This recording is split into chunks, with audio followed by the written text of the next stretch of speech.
Alors bonjour à tous, bienvenue. Donc en effet, cette conférence s'intitule Kubernetes, vos clusters sont peut-être vulnérables. Alors on peut enlever le peut-être avec ce qui s'est passé cette semaine, si vous avez suivi un petit peu l'actualité, avec notamment des vulnérabilités qu'on a appelées Ingress Nightmare. On va en parler un petit peu.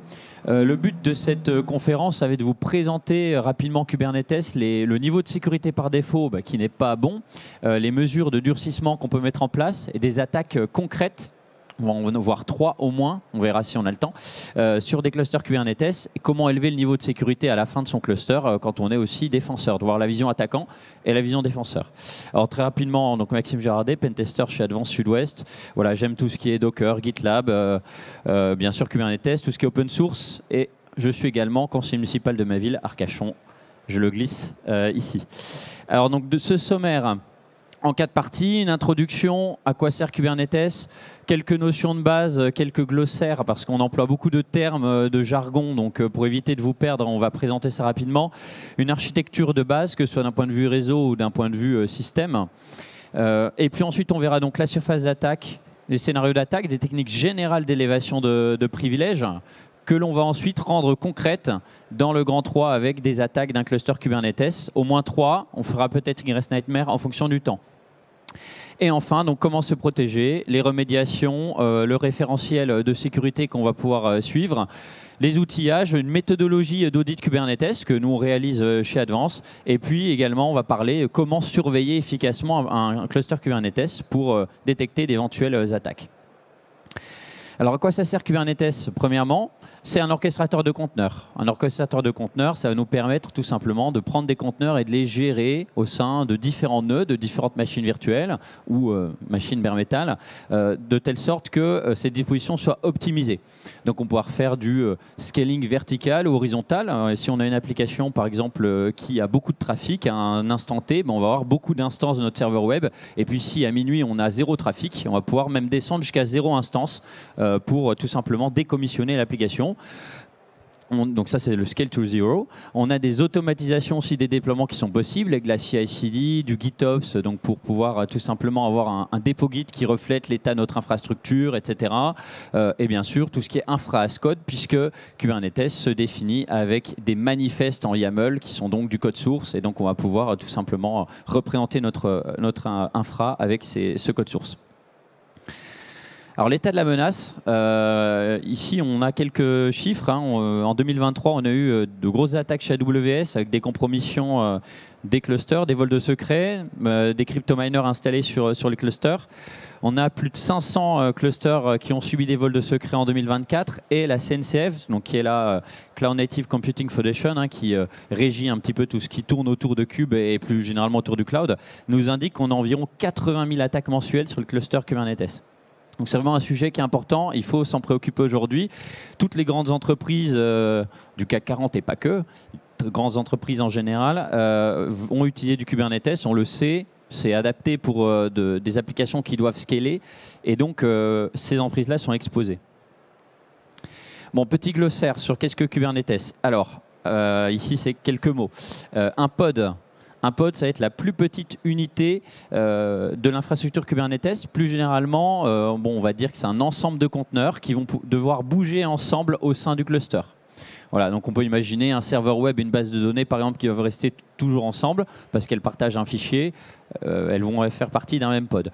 Par contre, des conteneurs qui sont vraiment indépendants peuvent être dans plusieurs pods. Un nœud, qu'est-ce que c'est? C'est tout simplement une machine virtuelle ou bare metal qui va tout simplement héberger les binaires Kubernetes et les applications métiers. En fonction de si c'est un nœud master ou worker, on verra après. Bon, le cluster, c'est l'ensemble des nœuds. Voilà. Les images des conteneurs qu'on appelle par abus langage images Docker, même si Docker n'est pas utilisé au sein de Kubernetes aujourd'hui, ce n'est plus supporté depuis maintenant plusieurs versions, c'est finalement ce qui contient les exécutables, les libres systèmes, etc., qui sont nécessaires pour exécuter l'application. Je simplifie volontairement. Tout ce qui est RBAC, Role Based Access Control, c'est la gestion des rôles, la gestion des droits sur Kubernetes. Quel compte de service va avoir tel droit pour faire telle chose sur le cluster. Et attention, comme je disais, Docker, c'est une technologie de conteneurisation que tout le monde connaît, mais qui n'est pas utilisée aujourd'hui sur Kubernetes. Donc c'est un abus de langage de dire une image Docker, même si je vais peut-être le dire pendant la conférence, mais voilà. Alors rapidement sur l'architecture d'une requête réseau qui rentre dans le cluster, pour qu'on comprenne bien. Donc j'ai ma requête qui rentre ici sur le nuage gris, incoming request. Elle arrive sur la frontière du cluster que vous avez en pointillé. Elle va rencontrer ce qu'on appelle des ingress. Donc un ingress, pour simplifier, imaginez que c'est un virtual host qui va être la terminaison TLS en fait de vos requêtes. C'est ici finalement qu'on va pouvoir envoyer vos requêtes sur tel ou tel service en fonction de votre application. Le service, lui, c'est une IP virtuelle qui, en fait, vous permet d'avoir une seule IP pour toutes les instances de votre serveur web. Si vous avez 4 instances de votre serveur web, ils ont 4 adresses IP, mais vous ne souhaitez pas les connaître, et d'ailleurs, vous ne voulez pas vous-même vous occuper de la répartition de charge, mais le service, lui, s'occupe de répartir la charge en fonction de l'utilisation RAM, processeur, des machines, etc. C'est très intelligent et ça fonctionne tout seul. D'un point de vue système, les composants d'un cluster Kubernetes, c'est divisé ici en 2 parties. Vous avez ici en A tout ce qui est control plane, donc c'est-à-dire ce sont les nœuds master, c'est ceux qui hébergent les binaires Kubernetes et toute la machinerie pour que le cluster fonctionne. Et notamment, dans cette machinerie-là, on a l'API serveur, qui est une API REST centrale qui va être utilisée par tous les composants du cluster pour pouvoir communiquer avec celui-ci et également des composants internes, de l'externe et de l'interne. En composant interne, on a ici en grand C le kubelet, qui lui est présent sur tous les nœuds, y compris les nœuds worker, qui sont les nœuds qui hébergent les applications métiers que vous déployez dessus. Et ce kubelet, lui, il est en charge de transmettre de la métadonnée à l'API serveur. Quelle est la charge du CPU, quelle est la charge de la RAM, est-ce que mes conteneurs ils ont craché ou pas, quels sont les logs de mes conteneurs, etc., etc. Et on lui donne des ordres aussi. L'API serveur lui dit, tiens, sur tel nœud, déploie tel pod, tel conteneur, parce qu'il a craché sur le nœud d'à côté, donc il faut le redéployer sur ce nœud-là. Donc c'est ces 2 composants, API serveur et kubelet, qui parlent ensemble. C'est essentiel, mais du coup, ça crée une surface d'attaque, on va le voir. Et puis ensuite, en B, vous avez le fameux pod qui tourne, les fameux pods qui tournent, grâce à un container runtime qui est souvent containerd sur Kubernetes, on peut en choisir d'autres, qui permet justement d'exécuter vos conteneurs, vos applications. Alors les configurations par défaut, bon, et la sécurité, ça va être simple, il n'y en a pas de sécurité, quasiment, par défaut. Alors on peut faire plein de choses en sécurité, mais quand vous démarrez votre cluster, vous êtes vraiment au niveau 0, c'est-à-dire que vous n'avez pas de filtrage réseau. Donc, toutes les applications que vous déployez, elles peuvent se parler au niveau 3. Donc, imaginez, c'est comme si vous aviez des machines virtuelles toutes sur un même réseau local avec des applications qui n'ont rien à voir, un site vitrine, des données de santé, ce que vous voulez. Et tout le monde peut parler au niveau réseau et tout le monde peut s'attaquer. Donc, c'est génial pour l'attaquant, un peu moins pour le défenseur. On n'a pas de chiffrement, tout passe en clair. Donc, j'ai mon serveur web qui parle à ma base de données, c'est en clair. Bien sûr, si l'application en elle-même implémente un chiffrement, bon, je repose sur ce chiffrement-là. Mais le mécanisme, au départ, ne me fournit pas de chiffrement. Je n'ai pas d'authentification mutuelle des pods, donc ils peuvent se parler. S'ils peuvent se parler d'un point de vue réseau, ils peuvent se parler tout court. Pas de filtrage au niveau applicatif, pardon, pas de WAF initialement, pas de système qui permet de filtrer le type de verbe HTTP ou le type d'URL que je peux utiliser pour parler à mes pods. Et je n'ai pas de restriction non plus sur les privilèges des conteneurs. C'est-à-dire que je peux déployer un conteneur qui va tourner avec l'utilisateur root. Je peux déployer un conteneur qui a des capabilities Linux spécifiques, un conteneur qui va ne pas implémenter tout ce qui est SE Linux, à part mort, etc. Par défaut, tout est autorisé, c'est open bar. Tout ça, ça me crée de nombreux scénarios d'attaque qu'on va voir assez rapidement. On a 2 mécanismes qui peuvent être utilisés. On a depuis l'extérieur, en fait, depuis l'extérieur du cluster, depuis Internet, puis après depuis l'intérieur. On va regarder ces 2 manières d'attaquer un cluster Kubernetes. Alors depuis l'extérieur, si vous avez votre API serveur qui est exposé sur Internet, ce qui est une très mauvaise chose, il y a des vulnérabilités dessus, on peut faire de brute force d'authentification, etc. Donc déjà, c'est une surface d'attaque énorme qu'on peut utiliser. Les kubelets, pareil, ce sont des composants internes qui n'ont pas à être exposés sur Internet. Quand ils le sont, on peut les attaquer, on va voir comment. Et puis des CVE sur des composants exposés. Alors ça tombe bien, cette slide elle a été écrite bien avant la semaine dernière. Et on a le Ingress Nightmare qui est sorti avec justement une CVE sur un composant Nginx, Ingress Nginx qui est sorti, qui est exposé parfois sur Internet. Et donc sans authentification, compromet. Aujourd'hui, on a compromis 40%, enfin 40% des clusters peuvent être compromis via cette vulnérabilité-là si on ne met pas à jour. Donc attention, le risque n'est pas uniquement à l'intérieur du cluster, même si c'est quand même la majorité de ce qu'on va pouvoir faire. Depuis un pod, donc imaginez vous avez compromis une application. Voilà, il y a des vulnes applicatives comme il en existe des milliers. Vous êtes administrateur, vous êtes root dans un conteneur d'une application qui tourne dans un pod. Qu'est-ce que vous pouvez faire? Vous allez pouvoir accéder à des services internes ou externes au cluster, au kubelet également, on l'a vu. Vous pouvez directement accéder au noyau des nœuds hôtes. Pourquoi? Parce qu'un conteneur, ça partage le noyau de la machine qui l'exécute. C'est le principe, hein, contrairement à de la virtualisation. Et donc, du coup, si vous avez des failles de sécurité sur votre nœud, sur le noyau de votre nœud, on peut les exploiter comme ça. On va pas regarder tout ce qui est RBAC, Role Based Access Control. Est-ce qu'on a un principe du moindre privilège qui n'est pas respecté et donc des pods qui vont tourner en tant qu'admin du cluster, par exemple, hein, malheureusement, ça existe. Et puis, on peut pouvoir faire tout ce qui est man in the middle. On a vu, on n'a pas de chiffrement, on n'a pas d'authentification, on n'a rien. Donc, on peut faire de l'attaque par interception et potentiellement aller récupérer du trafic qui passe et potentiellement des secrets. Alors, concrètement, comment on fait? On peut faire de l'accès à des services d'identité externes. Ça, j'insiste vraiment pour tout ce qui est cluster managé, que ce soit par n'importe quel cloud provider d'ailleurs. On a souvent des services comme l'instance metadata qui expose des secrets. Et si j'ai une vulne applicative qui me permet d'exécuter des requêtes HTTP, par exemple une SSRF, Server-Side Request Forgery, je vais être en capacité de récupérer un certain nombre de secrets, on va le voir. Je peux faire de l'échappement de conteneurs. Hein. Si mes conteneurs ils ont trop de privilèges, je vais m'en échapper, être sur le nœud hôte. Et dès que je suis sur le nœud hôte, généralement, je peux souvent passer admin du cluster. Bon, je peux rebondir aussi. Si j'ai accès à mon site vitrine, il n'y a pas d'infos intéressantes. Mais vu que j'ai tous les autres pods qui sont sur le même réseau, je vais pouvoir essayer d'accéder à une autre application qui, elle, a peut-être des vulnérabilités applicatives et finalement rentrer comme ça dans cette application alors qu'elle n'était pas exposée au départ sur Internet ou à l'extérieur du cluster d'un point de vue plus global. Puis aussi de l'exploitation de mauvaises configurations, des accès anonymes qui sont autorisés, des surfaces d'attaque trop importantes avec des services qui écoutent sur toutes les interfaces au lieu d'écouter sur un réseau d'administration, etc. Côté RBAC, je vais utiliser ce qu'on appelle des pods trampolines. Alors un pod trampoline, qu'est-ce que c'est? C'est tout simplement un pod qui a énormément de privilèges, mais ces privilèges sont légitimes. Il va gérer, par exemple, la terminaison TLS sur le cluster, il a besoin d'accéder à des secrets, c'est normal. Par contre, si moi j'arrive à le compromettre, j'usurpe son identité, j'ai toutes ces informations, tous ces secrets, et donc je passe administrateur du cluster.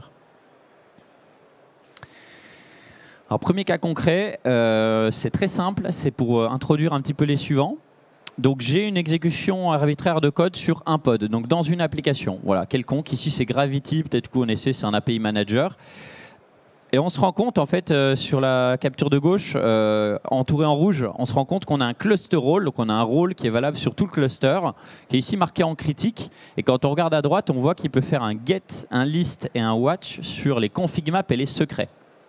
Donc en gros, il peut consulter. Alors les config maps, on les met de côté, on s'en fiche. Les secrets, il va pouvoir les lister et voir le détail des secrets, de tous les secrets du cluster, puisque c'est un cluster role. Voilà. Bon, moi, j'ai fait ici une petite analyse et je me rends compte que j'ai plus de 6 ou 7 pods qui montent ce même compte de service. Donc, il suffit de compromettre l'un de ceux-là. Alors, il y en a certains qui sont les répliques d'un autre. Vous voyez qu'en fait, il y en a deux types. Mais il suffit d'avoir compromis l'un de ces deux types de pods pour usurper ce compte de service. Comment on fait? Finalement, on va chercher sur ce chemin qui est écrit le jeton qui permet au pod de parler à l'API serveur. Par défaut, vous en avez toujours un. Alors, on peut le désactiver dans les mesures de durcissement, mais par défaut, vous avez toujours un jeton qui est monté par le kubelet. En fait, quand il crée le pod, il va monter le jeton pour parler à l'API serveur. Ce jeton, il pourrait très bien ne rien faire, avoir 0 privilège. C'est d'ailleurs ce qu'on recommande. Mais parfois, il a des privilèges. Et là, vu que le compte de service qui est monté a les droits de lire les secrets, si je vole ce jeton et que moi-même je l'utilise, je vais pouvoir faire la même chose que lui, c'est-à-dire lire les secrets. Donc, je récupère ce jeton. Je le mets en bas dans l'outil en ligne de commande qui s'appelle kubectl, qui est l'outil classique, légitime pour parler à un cluster Kubernetes. Et on voit que je récupère un secret ici qui est flouté. Vous l'avez au niveau de token, ici en bas. Je récupère donc ce jeton-là et je liste mes droits. Alors pour lister mes droits, c'est assez simple. C'est une commande kubectl auth canaille-list. Et on voit que sur la ressource étoile, je peux utiliser les verbes étoile. En gros, sur toutes les ressources, je peux utiliser tous les verbes. Donc je suis admin du cluster. Là, c'était très facile. Je suis parti d'une application qui avait trop de privilèges. Comme j'étais administrateur sur le conteneur, qui même pas besoin d'être root d'ailleurs, je pouvais juste lire le fameux fichier dans le chemin que je vous ai montré, eh bien, j'usurpe son identité, je suis admin. Ça, c'était facile. Malheureusement, ça arrive. Un petit peu moins facile, je pars pas d'une exécution arbitraire de code, j'ai juste une SSRF, Server-Side Request Forgery. Donc, je peux demander à mon application d'exécuter n'importe quelle requête HTTP, par exemple, on va dire en GET, pour simplifier, vers l'IP de mon choix, l'URL de mon choix. Malheureusement, ça arrive sur les applis web. Ici, je suis sur de la WS. J'ai une IP qui est bien connue, 169.254.169.254, qui est l'instance metadata. Si je fais une requête vers cette URL-là, Security Credential, j'obtiens mon propre rôle. AWS va monter, mais les autres le font aussi, vont monter souvent un rôle par machine virtuelle, y compris lorsque ça concerne un cluster Kubernetes. Ici, c'est un node role, ça correspond bien. On est sur un cluster managé, Elastic Kubernetes Service. Si je récupère les informations d'authentification qui correspondent à ce compte monté, je récupère un access key ID, une secret access key et un token. Tout ça, je l'ai fait avec une simple requête HTTP sans authentification. Alors, il y a des moyens aujourd'hui d'imposer l'utilisation de certains entêtes HTTP en lieu et place d'un simple GET, avec IMDS V2 notamment. Mais ici, IMDS V1, on le trouve souvent. On récupère ces jetons-là, on utilise la CLI AWS et on va pouvoir tout simplement faire des requêtes et énumérer nos droits. Bon, on voit qu'on est bien node role, donc c'est ce qu'on avait vu. Mais qu'est-ce qu'on peut faire avec ce rôle? On peut faire plein de choses. On va pouvoir assigner des adresses IP à des instances EC2, donc des machines virtuelles, donc des machines qui n'étaient pas exposées sur Internet. On va pouvoir les exposer sur Internet. On va pouvoir détacher, créer ou supprimer des interfaces réseau. Bon, ça, si je détache toutes les interfaces réseau de tous les nœuds, mon cluster, il a beau être haute disponibilité, tout ce que vous voulez, il sera mort. Donc, c'est du déni de service pour toutes les instances. Mais aussi, quelque chose de pas mal, c'est que je peux télécharger toutes les images Docker qui sont déployées sur le cluster. Ouais, j'ai dit images Docker, il ne fallait pas le dire. Et je peux aussi déclencher des scans de vulnérabilité. Donc ça, c'est génial parce que moi, je suis attaquant. Je déclenche des scans de vuln AWS automatisés sur les images qui sont déployées. Je récupère les résultats. Je télécharge mes images. Et puis, en local, j'exploite mes vulnérabilités. Après, je les réexploite sur le cluster directement. Et donc, c'est sympa pour l'attaquant, tout ça. Mais aussi, je peux m'authentifier sur le cluster. Donc, je peux récupérer un jeton qui va me permettre de parler directement à l'API serveur. Avec ce jeton, je liste les nœuds. On en a plein. En fait, il va être valable que pour le nœud que j'ai compromis au départ. Donc, que pour le nœud depuis lequel j'ai fait cette fameuse requête HTTP pour taper l'instance metadata. Je liste les pods qui tournent sur le nœud actuel. J'en ai un certain nombre. J'ai du Traefik, AWS Node, Core DNS, etc. Traefik, ça me plaît bien parce que c'est un ingress controller. Donc, c'est un mécanisme que tu sais en tant que reverse proxy en périmétrie du cluster qui va faire la terminaison TLS. Et très souvent, vu qu'il fait la terminaison TLS, il peut lire des secrets, et notamment les secrets TLS. Donc, il peut lire tous les secrets du cluster. Et c'est un peu de trampoline, du coup, comme j'expliquais tout à l'heure. Donc, je choisis Traefik.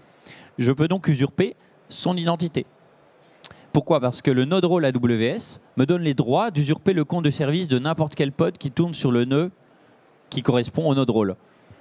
Comme Traefik tourne sur ce nœud, j'usurpe son compte de service. Alors ça, je le fais d'abord en récupérant un UID. On voit, c'est des commandes qui sont possibles avec le compte que j'ai dérobé de la CLI AWS. Et avec l'API token, avec kubectl create token, en lui donnant que c'est un pod, en lui donnant le nom du pod, en lui donnant son UID, je récupère ici, vous voyez en tour en rouge dans la deuxième capture, un jeton qui est finalement le jeton du compte de service de Traefik. Comme tout à l'heure, je donne ce jeton à kubectl. Je liste mes droits, même commande, et je vois que sur les secrets, j'ai mon getListWatch. Donc là, je ne vous refais pas la même histoire. C'est ce qu'on a vu avant. GetListWatch, je peux être admin. Mais il y a une petite spécificité. Ici, je n'ai pas de jeton de l'admin, comme tout à l'heure. On avait un jeton qui s'appelait temp-admin. Ici, on n'en a pas. Bon, c'est pas grave, parce qu'en fait, on a des comptes de service par défaut qui ont énormément de droits, notamment le droit Escalate, qui est un droit qui permet de s'auto-ajouter des rôles. Bon, ça, c'est génial. Donc, on va essayer de voir qui a ce rôle-là. Enfin, un petit script Python qui nous énumère tous les comptes de service qui vont avoir ce verbe escalate autorisé. On exécute le script, on a un aggregation controller qui existe. Bon, voilà, c'est un composant du cluster. On ne va pas rentrer dans le détail sur ce que c'est. Mais du coup, mon but, c'est de récupérer ce jeton-là. J'ai les droits puisqu'il tourne sur mon nœud. Donc, même commande. Je regarde un petit peu. J'ai accès à tous les secrets. j'ai le secret qui correspond à l'aggregation controller, je le récupère, je l'intègre dans mon kube-config comme tout à l'heure, hein. Je réénumère mes droits, et là on voit bien que sur l'objet cluster role, j'ai le verbe escalate qui est autorisé. Donc je peux prendre mon rôle, mon cluster role actuel, hein, qui est celui de l'aggregation controller, et je peux m'ajouter ce que je veux. Bon, bah, je vais m'ajouter étoile, étoile, étoile. Vous l'avez en rouge, je m'ajoute tous les droits. Vu que j'ai escalate, j'ai le droit de le faire. Si je n'avais pas escalate, je n'aurais pas le droit de modifier mon propre rôle. Je le fais, je vérifie mes droits et je suis admin du cluster, encore étoile, étoile. Bon, là, comme on a dit, on peut faire tout ce qu'on veut une fois qu'on est admin du cluster. Troisième cas. Je vais passer cette fois depuis un rôle de développeur. Là, on va être plutôt sur une attaque de type supply chain un petit peu. Donc, vous êtes développeur, soit vous êtes développeur malveillant, vous êtes développeur compromis par quelqu'un, et vous déployez sur cluster. Vous avez le droit de déployer uniquement sur vos namespaces, donc uniquement dans votre partie du cluster. Vous n'êtes pas admin du cluster, vous n'êtes rien.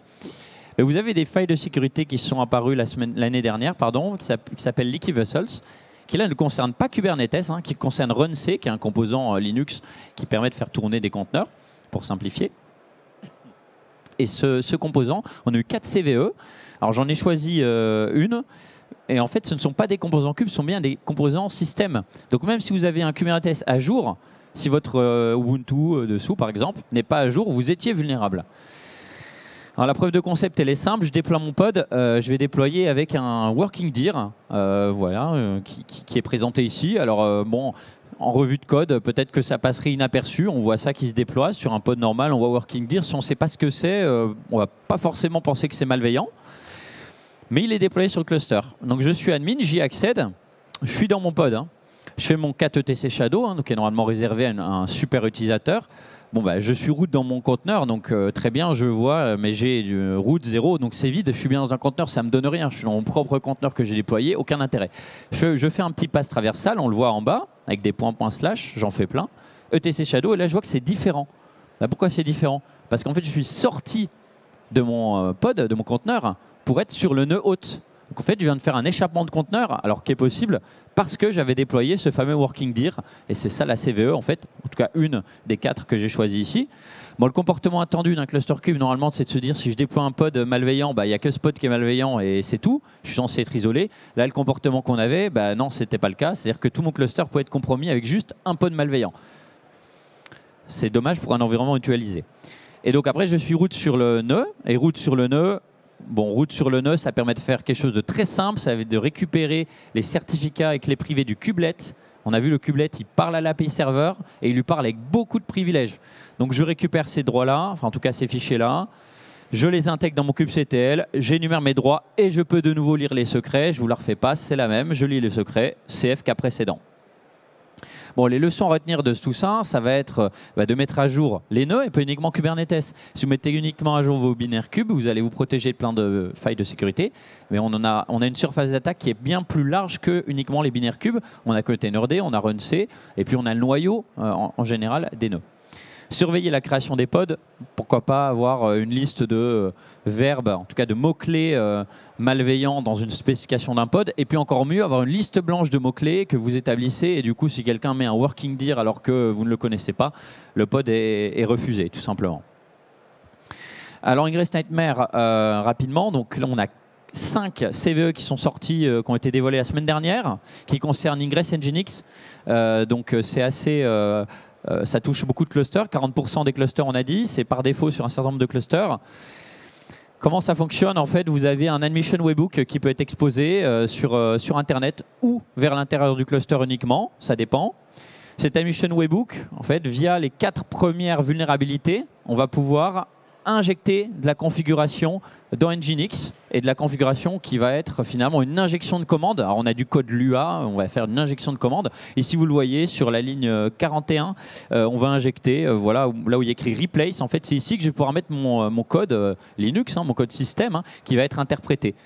Malheureusement, cet admission webhook il est accessible depuis n'importe quel pod si je n'ai pas de network policy. Donc c'est compliqué parce que c'est ce qui est le cas par défaut. Network policy, c'est une règle de filtrage réseau au sein du cluster. Si je n'en mets pas, tout est autorisé. Si je n'en mets une, tout est interdit au sein de mon namespace, sauf ce que j'ai autorisé explicitement dans ma network policy. Et ensuite, ça c'est la conversion de ce que j'ai déposé sur mon cluster. C'est la configuration finale. Et là où il y a écrit Global Injection, en fait, c'est du code système. Vous pouvez faire un curl, ce que vous voulez, un reverse shell, et ça va fonctionner. Donc, parmi ces 4 CVE différentes qui permettent d'écrire cette conf vulnérable, et avec la 5e, on va l'exécuter. Et on finit par exécuter du code en tant que Nginx, et donc de pouvoir lire les fameux secrets TLS, comme tout à l'heure. Alors, comment on se protège? Depuis un pod, on va se protéger. Donc, quand je dis depuis un pod, c'est pour les attaques qui ont lieu depuis un pod, depuis l'intérieur du cluster, mais c'est aussi valable depuis l'extérieur. Pour protéger l'API serveur et les kubelets, il va falloir être conforme à des guides de durcissement, comme le CIS par exemple, et puis être à jour. Pour les nœuds hôtes, c'est pareil, être à jour, que ce soit composant système, donc les noyaux ou les libs. Et mettre en place des pod security admission qui vont nous permettre donc de pouvoir restreindre le niveau de sécurité des pods, c'est-à-dire dire ok, mes pods ne doivent pas tourner en route, mes pods ils doivent faire un drop all capabilities, ils doivent avoir du SE Linux, du AppArmor, ils doivent limiter les appels système avec seccomp, etc. Pour tout ce qui est airbag, on respecte le principe de moindre privilège. Ça, c'est du classique. Pour la partie réseau, il faut avoir de filtrage réseau, avoir de l'authentification et avoir de l'autorisation. Donc, avec des services mesh, voilà, c'est quelque chose qui peut être mis en place assez facilement et on vous invite à le faire pour avoir de la défense en profondeur. Ça, je vais passer parce qu'on arrive sur la fin. Le plan d'un audit Kubernetes. C'est assez simple, c'est le plan qu'on va suivre nous chez Advance et qui peut être généralisé à n'importe quel cluster Kubernetes. Bon, analyse du périmètre, très bien. On regarde si on est à jour sur tous les composants. On va regarder si on a des règles de filtrage réseau. On a le petit logo du hacker à côté parce qu'on va faire un test d'étanchéité. Donc on va regarder est-ce que depuis un pod, je peux passer sur le pod d'à côté ou si je peux passer admin. CF, les cas concrets que je vous ai montrés avant. On regarde si on a du chiffrement ou pas. Il y a différentes manières de chiffrer. Est-ce qu'on a de l'authentification, de l'autorisation des communications? Pour tout ce qui est compte de service, pareil. Vous avez le petit logo du hacker parce qu'on a une partie de test d'étanchéité. On va essayer de passer d'un pod à des droits élevés sur le cluster grâce au compte de service, comme on vous l'a montré. On s'intéresse au durcissement des composants. Donc ça, c'est juste la configuration vis-à-vis du CIS. Et puis enfin, le contexte d'exécution des conteneurs. On regarde, est-ce qu'on a des conteneurs qui tournent en route? Est-ce qu'on a des conteneurs avec des capabilities spécifiques? Tout ce que je vous ai expliqué. Vous avez ici les outils que vous aurez sur les slides. Je ne vais pas en parler à l'oral, mais je vous donne des outils open source qui permettent de réaliser cet audit.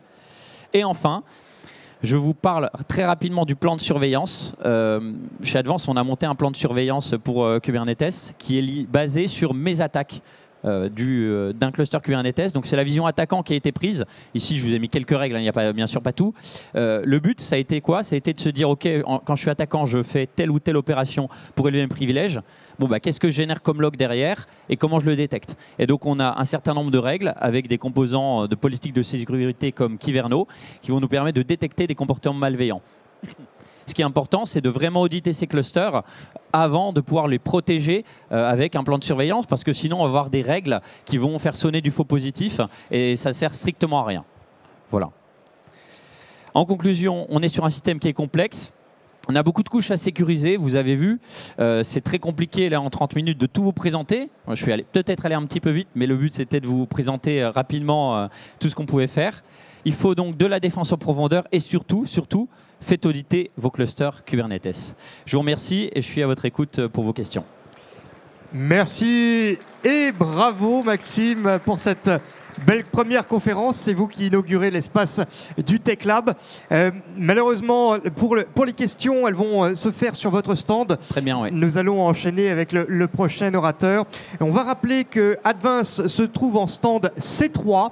Je vous en prie, n'hésitez pas à vous rendre auprès d'eux afin de poursuivre cette démonstration et poser vos questions à Maxime. Merci beaucoup, je vous attends au stand C3. Merci à tous.